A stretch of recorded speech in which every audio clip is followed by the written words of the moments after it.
Welcome to my podcast, asking the question, if not now, when? This is Cindy Brown, and thank you for joining me today.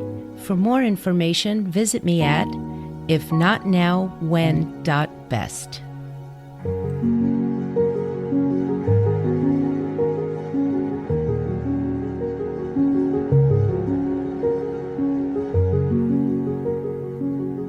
One of my 5 pillars of good health is feed your body good food.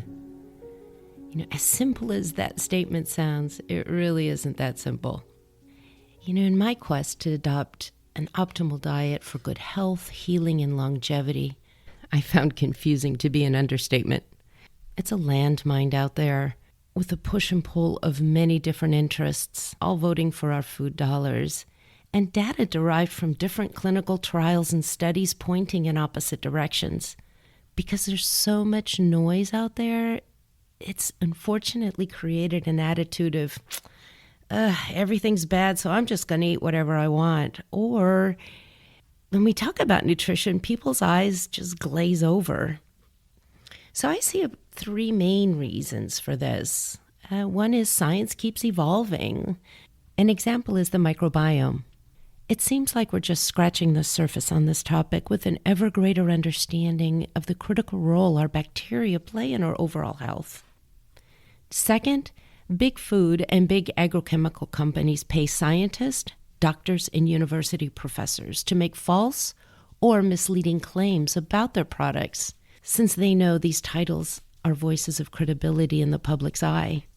This leaves us with evidence-based science being industry-funded, which is a disservice to our society and public health. Public health is not big food or big agriculture's priority. And the third is nutritionalism, the science and politics of dietary advice. It's a term coined by Michael Pollan in his book In Defense of Food. It refers to food marketers taking advantage of the latest food trends. Examples are the low-fat phase that we saw years ago, where every food package said low-fat to sell their products. A current trend is keto and keto-friendly on a lot of our food packaging we see today. So the question becomes, how do we navigate through all of this to make good choices? Well, first, I would consider where there's agreement among all dietary recommendations. When we look at the conversations and debates over, say, a vegan diet, vegetarian diet, keto, paleo, or carnivorous diet, and which provides the best health benefits, I think we're having the wrong conversation. I'm not discounting these conversations, but it's not as relevant to overall health if the food we're eating is processed, filled with chemicals, which are making us sick and age faster. If we look at our health outcomes over the past 40 years, every statistic we look at are trending in the wrong direction, and all paths lead predominantly to our food supply. If you look at images of Woodstock in 1969, you don't see any fat or obese people in that huge population. Any mass gathering of people today looks very different. Nor were there the rates of cancer, autoimmune disease, diabetes, autism, ADD, ADHD, and the list goes on. At the rates we're seeing today, the conversation first needs to be what has changed in our food supply, resulting in all our poor health outcomes. I just want to take a few minutes to give you 2 examples regarding our food supply, just so you have a finger on the pulse of what I'm talking about. So first, using the coined phrase I read in Dr. Hyman's book, Food Fix, it's not the cow, it's how. The food cows naturally eat is grass, yet the industrial-produced cows are fed soybeans and corn. The corn and soybeans are sprayed with Roundup, a weed killer sprayed 4 times as much as they have in the past because of the genetically modified seeds and crops. That Roundup I buy Roundup, and I use it for my driveway and to kill the weeds in the pavers. I can't imagine we're spraying that on what we're eating. But anyway, so Roundup includes a chemical called glyphosate. This active ingredient is just one part of a chemical cocktail that makes up this herbicide. By the way, Herbicide is to kill. So we've got herbicides, pesticides, homicide, suicide. It's all designed to kill, obviously. I'm getting off track. So anyway, some research suggests that the complete formulation is more toxic to our cells than glyphosate by itself. I highly suggest you Google glyphosate. It's pretty eye-opening. So research indicates that glyphosate is an endocrine disruptor. It's also been linked to liver disease, birth defects, and reproductive problems in laboratory animals. It has been shown to kill beneficial gut bacteria and damage the DNA in human embryonic, placental, and umbilical cord cells. Studies have confirmed that Roundup can cause non-Hodgkin's lymphoma, which is what I had. And prior to that, I had big spinach salads every day, lots of vegetables and lots of fruits, all conventional. So I can't even imagine how much glyphosate I ingested. But in any case, that's another topic. So not only did studies confirm the lymphoma, it also confirmed other cancers, including leukemia and brain cancer. So because cows can get sick at the industrial feedlots eating corn and soybeans, the cows are given antibiotics. Then they're given a variety of steroid hormones, natural and synthetic versions, to make the animals grow faster. So when we eat this industrial raised meat and feed it to our families, we're ingesting the pesticides that are cumulative in our body over time, the antibiotics that are killing our vital good gut bacteria. We're understanding more and more about how important gut bacteria is to our mental health, how we absorb nutrients, our immune system, and a lot of other bodily functions, so that those low levels of antibiotics that we're constantly ingesting impacts our bodily systems. So that's why it's not the cow, it's how.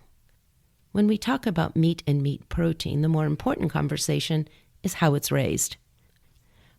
Another example is the breakfast cereals marketed to children and what we feed our children and grandchildren before they go to school. Captain Crunch, Fruity Pebbles, Lucky Charms, Magically Delicious, Cocoa Pops, Honey Bunches of Oats, Cheerios, Frosted Flakes, Trix, Cinnamon Toast Crunch, and the list goes on and on.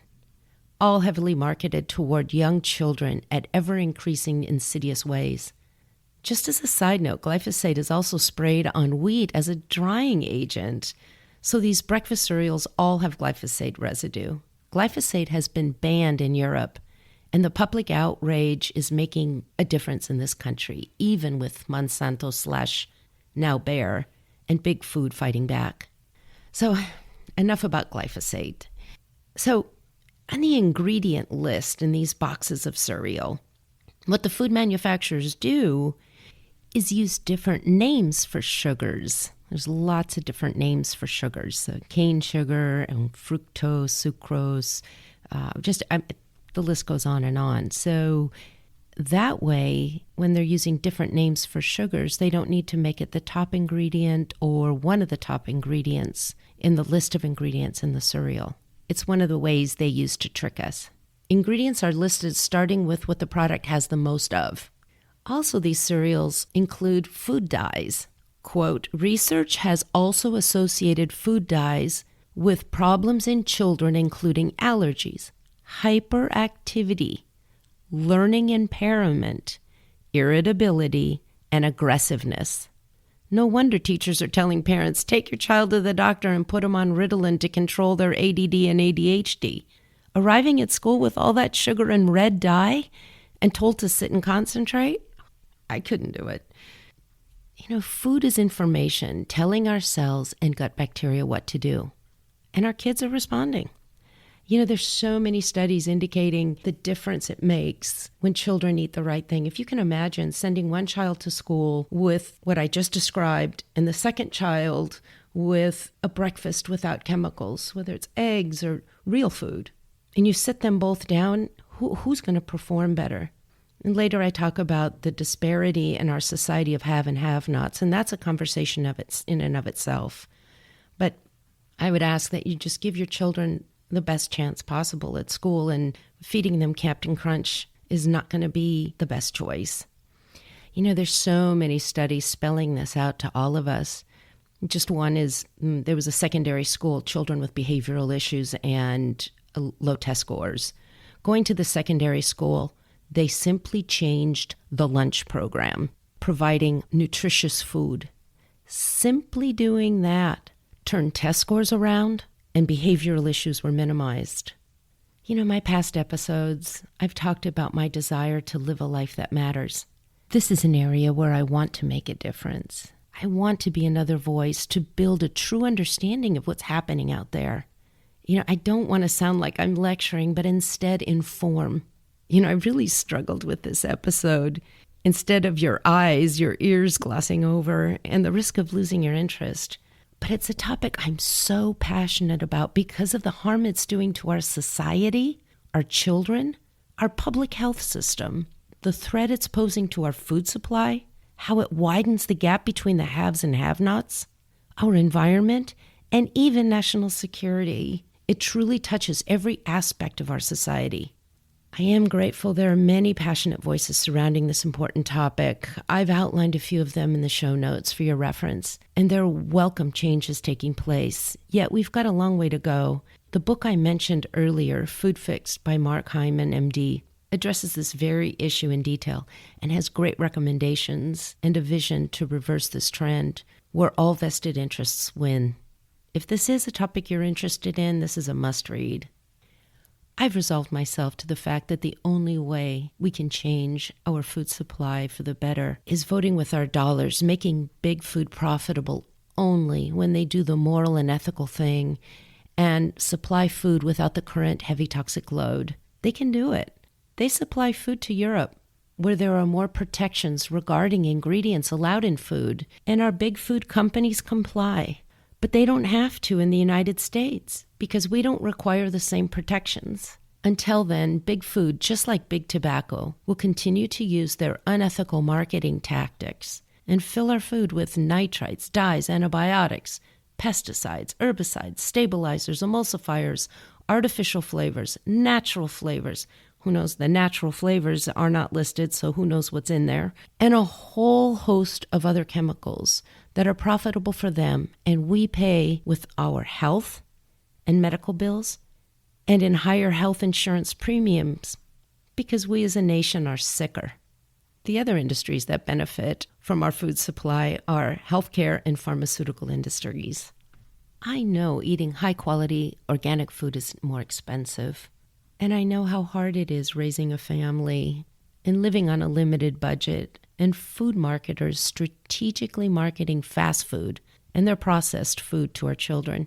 I was there raising 2 boys on a limited budget and the added pressure of limited time, working full-time, helping with homework, and then rushing from one sports activity to the next. To feed a family, it's more economical and easier to buy processed foods and sugary drinks. In addition, all the grocery store coupons are for junk food. I have never seen a coupon for broccoli. I tried to be the coupon mom. I had the folder and all the coupons in order, and I got some great deals on toilet paper and paper towels.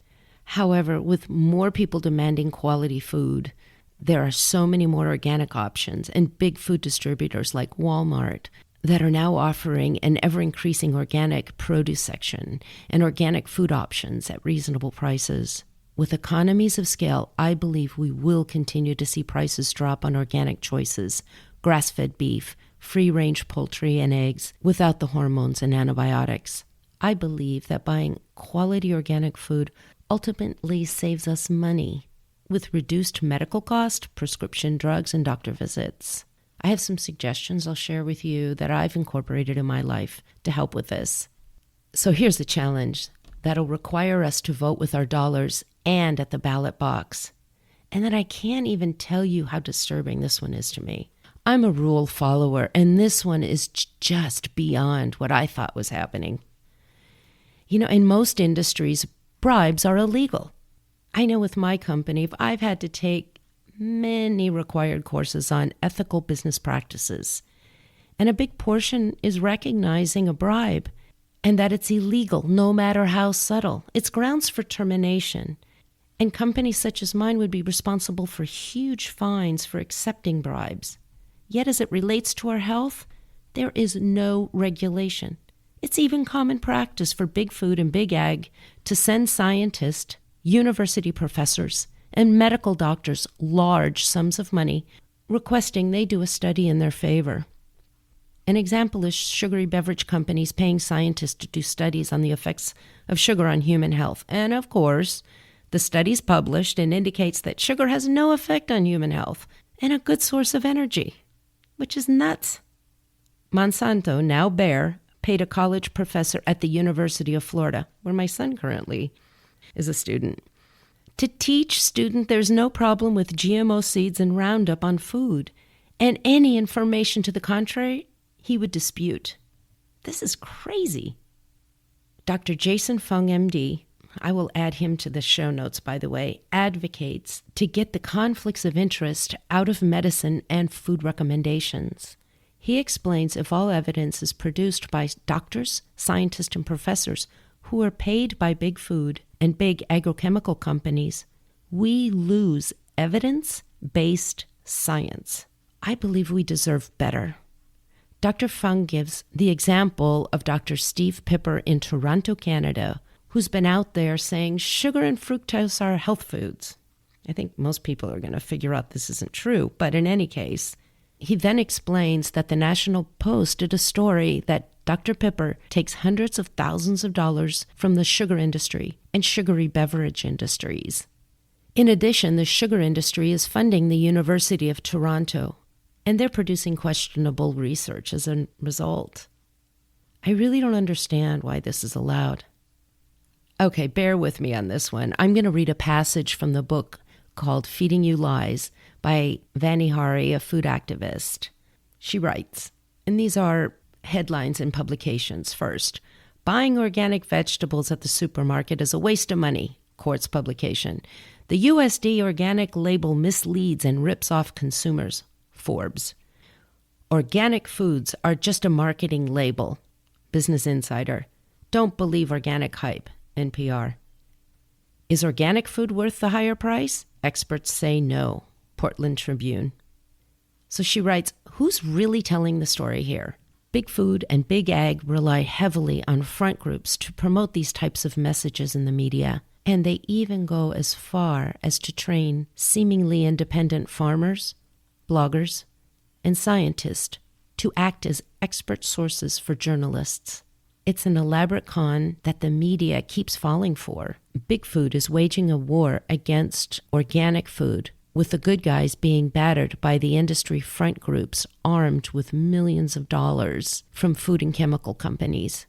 In 2015, the advocacy group Friends of the Earth produced a report called Spinning Food: How Food Industry Front Groups in Covert Communications Are Shaping the Story of Food. The report exposed the dirty tactics that big food and agrochemical companies have implemented to combat the organic food movement. It reveals how they're using their deep pockets to launch stealth public relations campaigns and push coordinated messages to attack organic food and activists like me. At the same time, these groups defend and continue to use all the synthetic pesticides, antibiotics, GMOs, and chemical food additives. Whew. You know, I always have this kind of analogy in how I see life as kind of this pendulum in pretty much all aspects of our life, where that pendulum swings to one extreme and then pressures push it back down towards the middle. And then when it starts to go to the other extreme, voices and pressures push it back the other way. And I think this book, Feeding You Lies, and many others and many other voices are starting to push us back towards the middle. And this book did have an effect.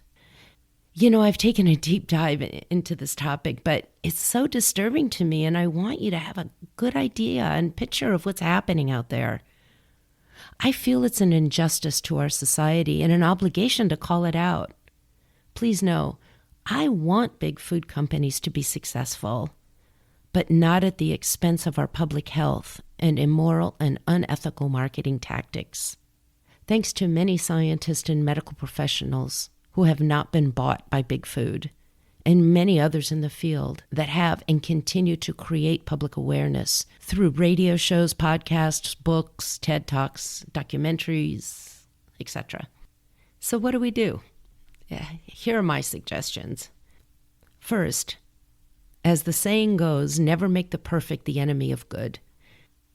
Another way to navigate through this is the 80-20 rule. Eating real food 80% of the time will give better outcomes. As habits change, the way you feel changes. Cravings diminish, and seeing better behavior and test scores improve in our children and grandchildren, the more we'll continue to move in that direction. Another is, when possible, cook your own food more often, reducing the number of times you go out to eat. You're able to control the ingredients. Equally, when possible, bring your lunch to work. And then talking about eating out, if there are any chefs out there listening, or if any of you know a chef, we need to use their high-profile status to get the message across. They have a voice in our society and influence what we eat. This is a place where scientists and chefs can work together to influence the health of our society. I learned about this concept from John Roca, a restaurant owner in Spain. He maintains a constant dialogue with scientists and farmers, and his kitchen is a laboratory. He's able to point out that non-GMO organic food is much more flavorful. Chefs explaining and using these products will help us move forward, and they're able to offer more delicious food. Next, read the ingredients on food packaging instead of the misleading propaganda on the front of the package exploiting the latest food trends. Nutritionalism. Look for foods that are nutrient-dense, as Dr. Furman would say. Organic and non-GMO are more nutrient-dense. The seeds modified for large yields diminish flavor and nutrients. On food labels, you should be able to read everything on the label, and the fewer the ingredients, the better. Another is we vote with our dollars. When possible, buy quality over quantity. It really matters, and in many cases can be done by reallocating our food dollars. One way to do this is by taking the money you would use to eat out and buy quality food. I'm not suggesting not go out and eat, but maybe just less often. Another way is eating less but high-quality meat instead of a lot of low-quality meat. If you go online, in some areas, there are local ranchers offering grass-fed quality meat at very reasonable prices. I've added a resource to the show notes, one being ButcherBox. They are dedicated to delivering high-quality, humanely raised meat, supporting farmers, and making decisions that benefit our planet. I went online to place an order, and I was on a waiting list. First time, I was happy to be on a waiting list. That means there is demand, and people are getting the message. Shop online at Thrive Market, offering high-quality food at lower prices, and other vendors offering organic options such as Walmart, Target, and Aldi's, and other local grocery stores supporting their decision to offer organic food at reasonable prices, encouraging them to offer more. In the show notes, I've listed suppliers I buy from that work very hard to provide high-quality products produced sustainably. This also supports farmers and ranchers that are making the right changes in their farming practices and supports regenerative farming. A great resource for parents is the Wellness Mama podcast, and Katie can be found at wellnessmama.com. Sitting in the waiting room of her OBGYN with her first child, she saw an article indicating the lifespan of children will be 10 years less than our generation. This news motivated her to come up with a clean living strategy. After 6 children, she has been of service to many, offering great suggestions on homemade household and personal hygiene products and easy family recipes with chemical-free ingredients. I just got the ingredients for the homemade laundry detergents, so I'll be making that next week. Ends up being about 1/3 the price of regular laundry detergent, and it's good for the environment. A second resource for parents is Moms Across America, a nonprofit organization founded by Zen Honeycutt. Their mission is to educate and empower mothers and others with actions and solutions to create healthy communities. Another thing we can do is be aware of food initiatives when we go to the ballot box. Support our elected officials that understand and support laws that protect and put the health and well-being of our society ahead of big food and big agriculture and agrochemical company profits. We need our food supply to be safe and healthy. A super crazy example, Congress voted that anything containing 2 tablespoons of tomato sauce can be labeled a vegetable. This puts pizza into the vegetable category here in the United States. This is real, and we allowed it. Be aware of the FDA and the government unwilling to require stricter protections on food labeling. Require those natural flavors to be spelled out. I want red dye in our foods to be banned like it is in Europe. All they have to do is use paprika instead. I think we deserve this quality of food and protection. Another is be aware that you can't exercise your way out of a bad diet, quote unquote. Exercise is great and a contributor to good health, but you can be physically fit and not healthy. Also, we need to respect and have a better understanding of where food comes from and respect biodiversity so we don't lose species of food. An example, we shouldn't restrict ourselves to only 4 types of apples. There are many varieties of apples, and we need to appreciate and cultivate that biodiversity.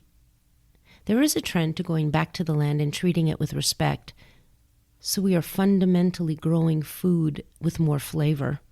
This is a trend we need to pay attention to and contribute to. There's a loss of biodiversity due to single crop and mass marketing approach to agriculture. Having a dialogue with our farmers to ensure our food supply is diverse and authentic as possible is a good thing. Also, eat diverse types of foods. We've heard eat the rainbow. This ensures we're getting the micronutrients we need for good health.